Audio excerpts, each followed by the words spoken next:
Well, hey, figured I'd jump on here.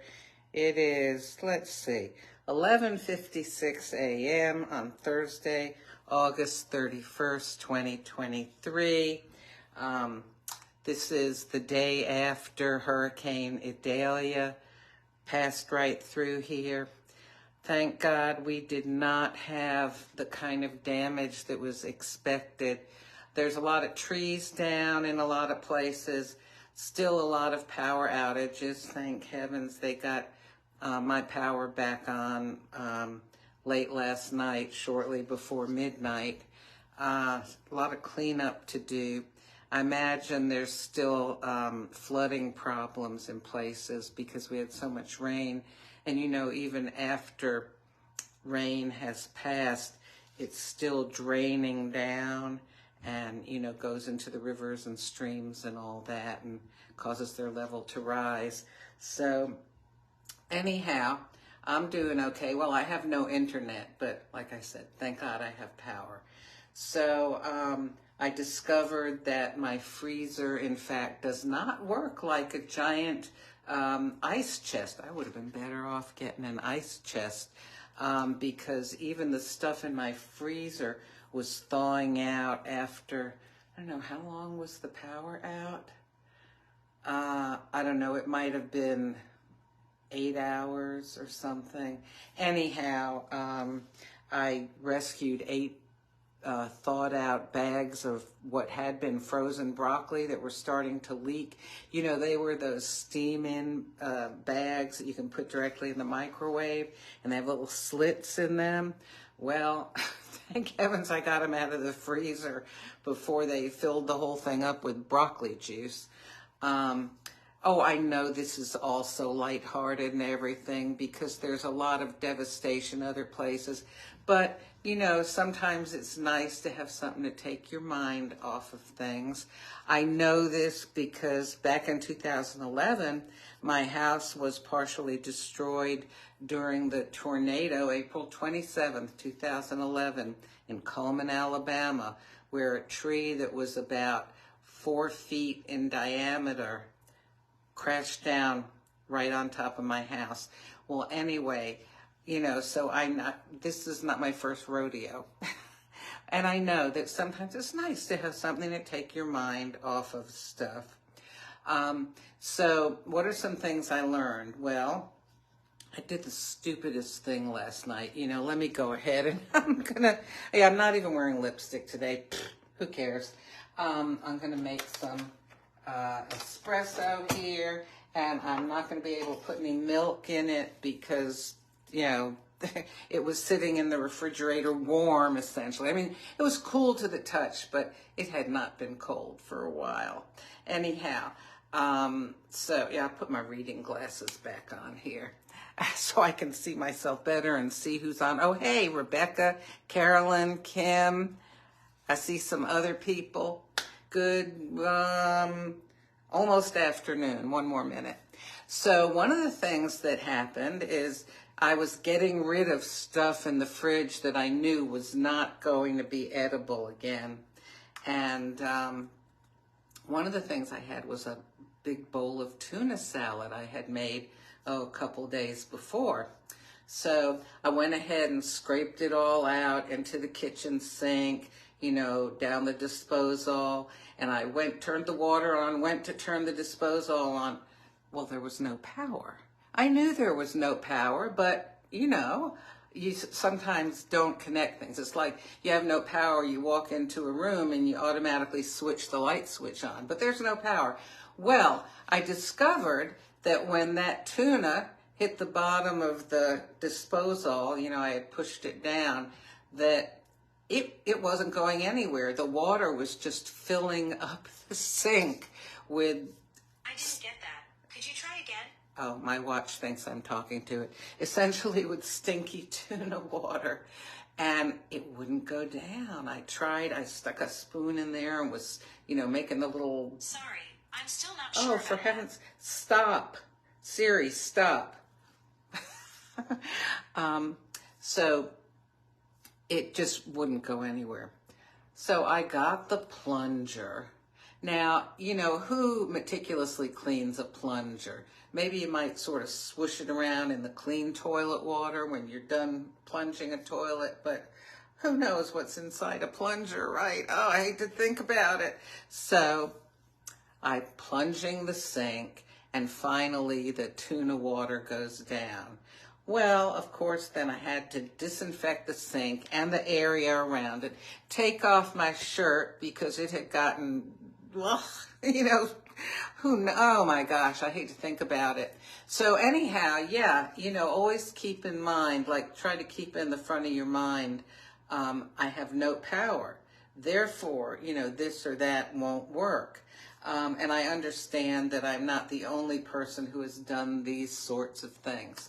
One other thing I learned, let me get the coffee going here. There we go. One other thing is, they always say have candles available. And when it started getting dark last night, I thought, oh, gee, I don't want to carry a flashlight around, or I've got one of those headlamps. It would just be nice to sit and have some light. So I have candles. They're all scented candles. Well, what with the faint aroma of tuna water in the house and 2 or 3 heavily scented candles, different scents, each one of them. Oh my goodness. Well, after a while, I just blew the candles out and preferred the darkness to the stink of all that stuff together. And also, I had sprayed Lysol, after I disinfected the sink and everything like that. So we also had the odor of Lysol going. Well, because I can't use my milk, I'm going to put some little bit, well, that was a little bit much, oh dear, chocolate coconut macaron syrup. And I've discovered that it's very nice. Actually, it's nice without anything in it. Oh, I hope I didn't put too much in here. If I did, I might need to brew another capsule in here. Let's see.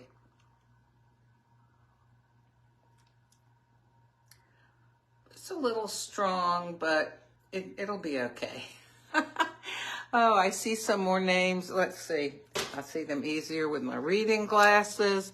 Oh, Kevin. Hey, yes, Kevin, I'm growing my hair out. Lori. Okay. Good morning. Oh, good afternoon, everybody. Yeah, I'm growing my hair out. See?